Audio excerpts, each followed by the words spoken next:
What's your ideal day at home? Welcome to GA Atelier, a place where intentional design meets mindful living.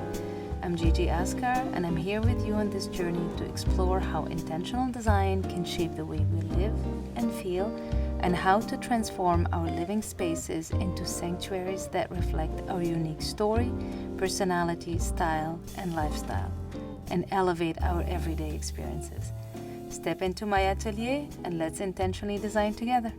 So we've been talking about changing and transforming our homes in the last few episodes and how to start that process. And last week we talked specifically about having a vision for your home, that bigger picture, and why it's important. A vision that clarifies not only how you want your home to look like, but also how you want it to function, and most importantly, how you want it to feel. When we think about changing or improving our homes, it's just so easy sometimes to start with the negative, maybe. What's broken, what doesn't work, what's wrong with it, and what we wish was different, maybe what's frustrating. But what if we gave ourselves permission to dream a little bit more? To start not with what's wrong, but what's possible. To expand the vision to include not only what we want, but also what we ideally desire, and create a bigger vision for that ideal home that we want. So let's try that together here today. Take a moment now, listen to the following questions, and just imagine an ideal day in your home. You can close your eyes if you can. And just imagine, just have fun. It's morning and you've just woken up. What do you see first? What does the furniture in your bedroom look like, especially your bed? What does the light feel like? Is it soft and diffuse or bright and energizing? What colors and textures are in your bedroom? Then, you get up and move into your bathroom or closet. How do you want these spaces to feel as you begin your day? Are they refined and organized? Is it spa-like? Are they just efficient? Are your essentials easy to reach? Is your space making it easy for you to get ready for the day? And just in general, how do you want your morning to feel? Maybe effortless, energizing, peaceful. Now picture yourself moving throughout your home throughout the day. What spaces at home are part of your everyday? Which spaces do you use on a daily basis? Where do you have your morning coffee or tea, for example, or breakfast? Is there a specific chair that you like to sit in? What does the kitchen feel like? How does it function? Do you want it to function in a certain way? And then if you work from home, where do you settle in for work? Is it dedicated space and room, or just a desk somewhere? Is the lighting just right? Is the layout comfortable? Do you have enough storage? How is it organized? Can you focus and be productive or creative in that space? And even if you don't work from home, you can think of a small space where you do the life admin stuff, the task, where you pay your bills or maybe make plans, answer emails. Where do you do all that? Where do you want to do all of that, ideally? And then when you come back home, what's the first thing you see? And do you like it?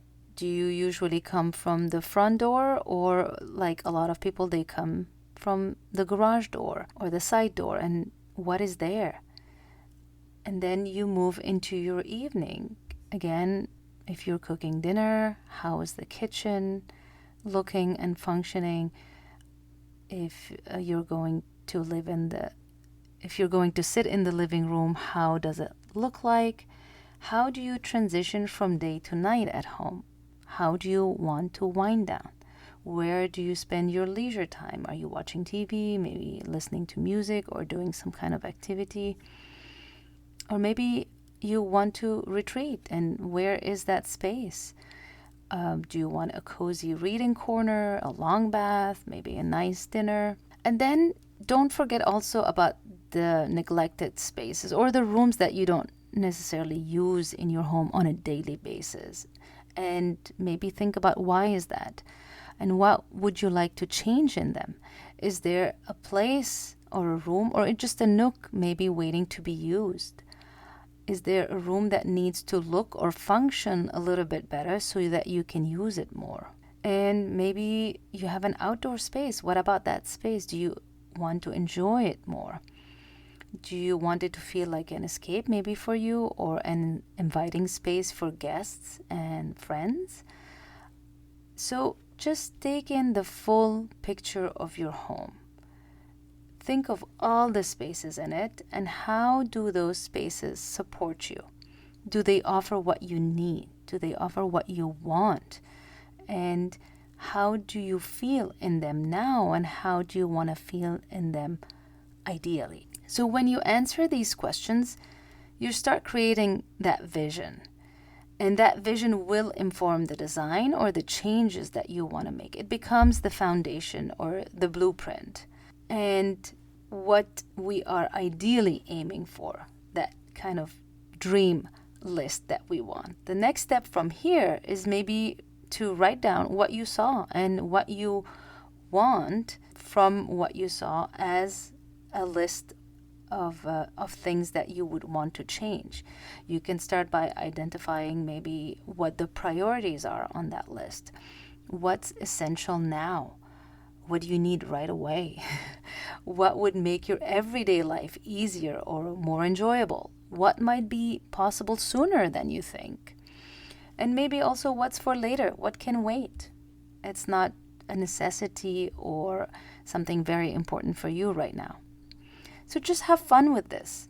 This is just a way to start seeing your home from that bigger perspective and giving yourself that time and space to dream a little. What would it look like to design your home around the life you want to live? How would your day unfold differently if your home supported you more emotionally, mentally, and physically? I hope this episode inspired you to dream a little more about what could make your home feel even more aligned with what you desire and how you want to live. Thank you for joining my atelier. If you love this episode, please consider following it. It really helps other people discover the podcast as well. And I'll see you in the next episode.